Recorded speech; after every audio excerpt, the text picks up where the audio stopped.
Welcome to Nexus Classes. Hi everyone. Today we are beginning with the theory regarding NPO. What is NPO? The non-profit organization. Let's discuss. The organizations basically provide services and are not made for profit motives are called not-for-profit organization. NPO can be called not-for-profit organization as well as non-profit organization. The objective to set up such organizations are to make the further cultural, educational, health, religious or public services to the public sector and actually do not have any kind of profit earning motive. Right. The funds that run the NPO may be called as donation, membership fee, entrance fee, subscription, loans, or grants by the government. What are the features of an NPO? Its main aim is to provide services. It can be in the form of charitable institutions or societies. It has a separate legal entity from its members. And as I told earlier, right a minute before, the main source of funds for the NPO are the fees from members, life membership fee, donation, subscription, grants, etc. So this is what is NPO. So definitely now NPO is different from the profit earning organizations. Let us discuss the few of the differences between the two. If we see from the point of view of motive, NPOs only provide the services. Their only motive is to provide the services, whereas profit earning organizations, or we say business firms, only have the motive of earning profits. If seen from the point of view of funds, NPOs do not maintain any kind of capital account. Instead, they have their capital fund, which is comprising of life membership fees, legacies, surplus, whereas business firms maintain a capital account. Talking about financial statements, NPOs maintain receipt and payment account, income and expenditure account, and balance sheet, whereas business firms have to maintain manufacturing account, trading account, profit and loss account, balance sheet, these all. If taken from the point of view of surplus or profit, the net result shown by the income and expenditure account show the surplus or deficit, whereas the profit earning organization, their profit and loss account show the net profit or the net loss. Distribution of profit, the surplus or deficit in the NPO is not distributed, it is just adjusted in the capital fund, whereas in the profit earning organization, the profit or loss is distributed amongst the owners of the business. Now that's all with the differences between the NPO and the profit organization. Let's discuss the financial statements of NPO. NPO maintains receipt and payment account, income and expenditure account, and balance sheet. First of all, let's begin to discuss the receipt and payment account. The receipt and payment account is as similar to the cash book. It follows the cash basis of accounting. The nature of the account is real. Real, that means debit what comes in and credit what goes out. And what do we record in it? We record all kind of revenue and capital nature transactions.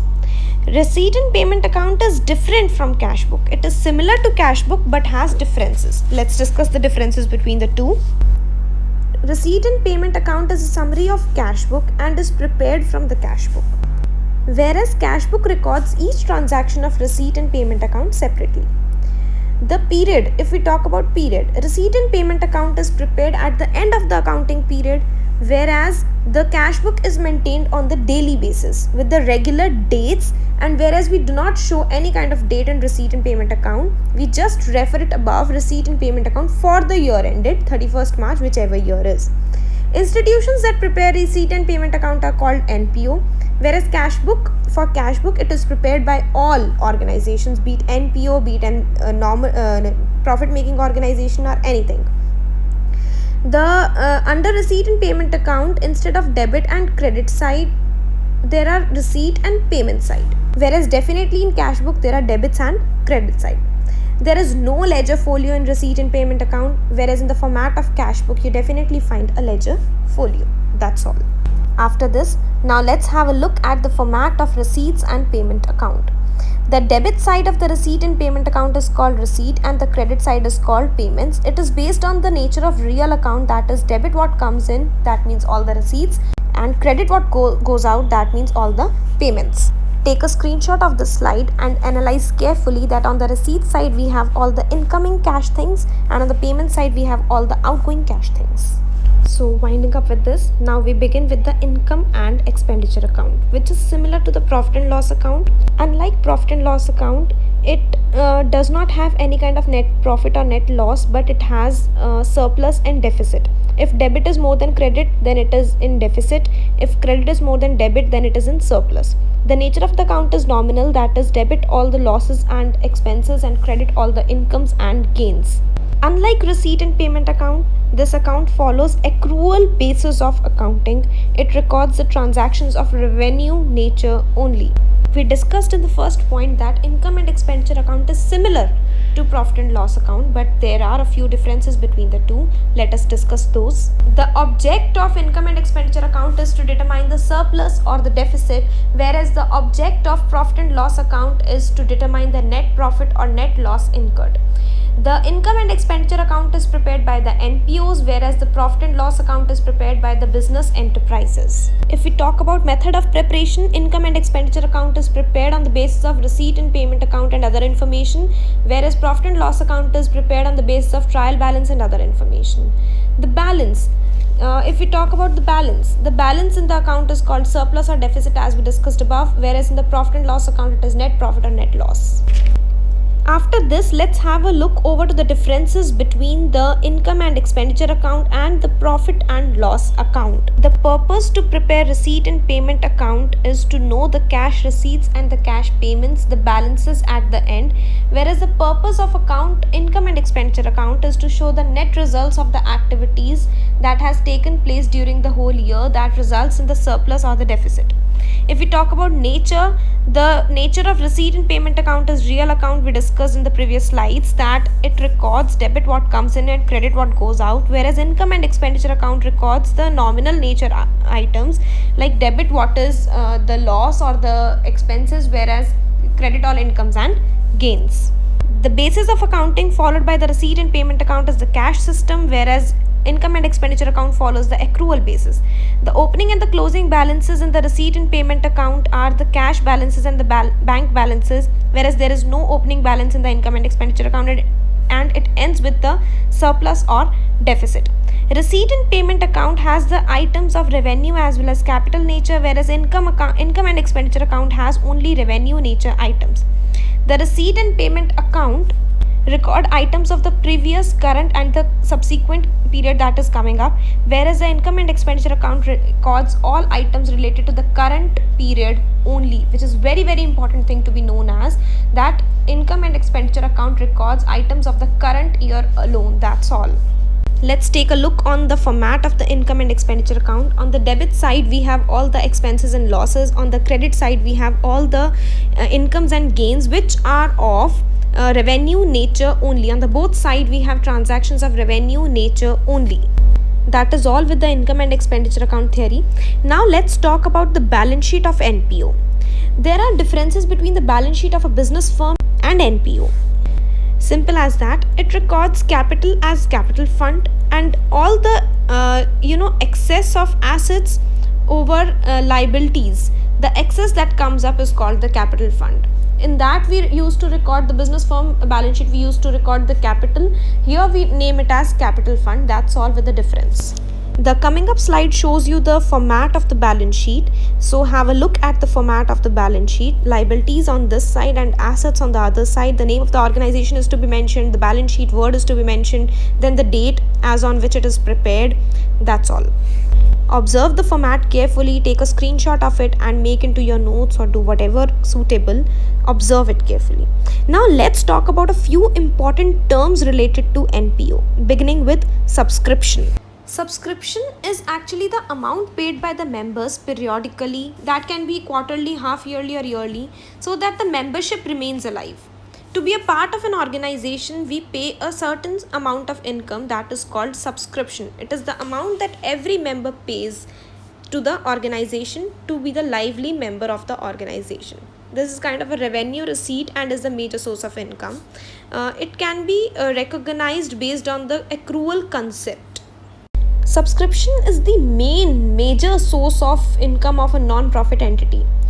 It will always appear on the debit side of receipt and payment account, and out of that, the particular amount that belongs to the current year will be posted on the credit side of income and expenditure account. Subscriptions relating to the current year will be recorded no matter it is received or not. The next term in the queue to be discussed is fund. It means the amount received or set aside by the NPO for a specific purpose.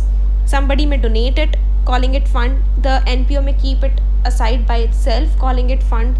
That is what the fund is. There are a few categories of the funds which we will discuss at the end of the chapter. Let's talk about entrance fees first. It is the amount which a member pays at the time of admission. Whenever you enter a school, you need to pay the admission fee. Same way, to be a member of NPO, one needs to pay the entrance fees. This is one-time fee and of non-recurring nature. As per the rules of the organization, it is either capitalized or may be treated as revenue. Entrance fee is received from the new members apart from the amount of annual subscriptions. So I hope with this the concept of your admission fee or entrance fee is very clear to you. Now let us discuss the another term, that is your life membership fee, which is accounted as capital receipt or added to capital fund. What is life membership fees? In order to become the member of the NPO for the whole life, some members pay the fee in lump sum, and it is of non-recurring nature. We may say the capital receipt, and it is added to the capital fund, the life membership fees. Now define special receipts. The receipts of some special purpose are called special receipts. These are the specific ones. Donations. Charitable institution often receive donations. We have already seen people rendering the amount to the these charitable trusts for their running, and this is known as donation. The donation can be specific or maybe general, depends upon how it is provided. So in this slide we discuss life membership fees, special receipts and donation. Coming up with legacy. What is legacy? It is the amount which passes to a trust after the death of the person in whose the memory the trust is formed. Legacy is actually a one-time or a non-recurring nature receipt. Thus it forms to be a part of the capital fund. Basically legacy होता क्या है, अगर हम आम भाषा में बात करें, एक इंसान जब मरने से पहले अपनी विल में लिख कर जाता है कि उसके मौत के बाद में उसकी प्रॉपर्टी या उसकी प्रॉपर्टी का कुछ हिस्सा एक पर्टिकुलर एनपीओ को डोनेट किया जाएगा, और जब वो एनपीओ उसको रिसीव करता है तो वो उसे लीगेसी बोलता है. और क्योंकि ये वन टाइम अमाउंट है, वन टाइम रिसीट है, नॉन रेकरिंग नेचर है, इसीलिए हम इसे कैपिटल फंड में ही ऐड करते हैं. Grant is again a special type of receipt received for a specific purpose, hence it is a capital receipt and appears on the liability side of the balance sheet. So the two more terms added to your glossary of NPO are legacy and grant. Now let's discuss about the honorarium. Honorarium is actually a voluntary payment to a person who has provided some service to the organization voluntarily. We may call honorarium as a token payment that we make to a person who provided us services. Like we may say a guest teacher providing a lecture to the NPO kind of a school, we may provide him or her the honorarium for his or her presence and the lecture that the teacher provided. So this is what is honorarium. Now let's discuss the revenue expenses. The expenses incurred by NPO to carry out the basic daily operations. What are revenue receipts? The receipts that NPO earns during the basic daily operations. Capital expenditure which are incurred by NPO for the long term things and benefits. Capital receipts, receipts for a specific purpose, and a big receipt that may be of non-recurring nature. What do you mean by cost of materials consumed? The consumable items that the NPO consumes for itself and do not sell it. Maybe it is for the sale purpose, but when we consume it for ourselves, it is known as cost of consumable goods. For example, it may be the stationery, maybe the medicines, maybe the stock of this cricket or things, maybe stock of medicines, anything that is consumed by the NPO. Now we have some categories of funds. The funds have few categories. Number one is unrestricted funds, the funds that do not have any kind of restrictions and can be used for anything. For example, general funds, we can use it for anything, whatever we wish to. It is unrestricted fund. And now we have restricted funds. The funds that come with restriction for a particular usage only are called restricted funds. For example, endowment fund, it is the amount which is received from donations, but the donor says that it has to be used for a particular purpose of providing gifts or things. It is known as endowment fund. Government grant, government provides directions before giving money to the NPOs that it should be used for a particular purpose. It is government grant. Go through the video twice, thrice until you understand the whole theory properly. Go through your books, nothing should be left out, and for any query, drop your comments. Nexus class is at your service. This is our first lecture for Accountancy class 12 with a theory lecture of NPO. That's all. Stay tuned for more. Do not forget to subscribe the channel, do not forget to hit the like button, and do not forget to drop the comments how you like the video. That's all. Thank you.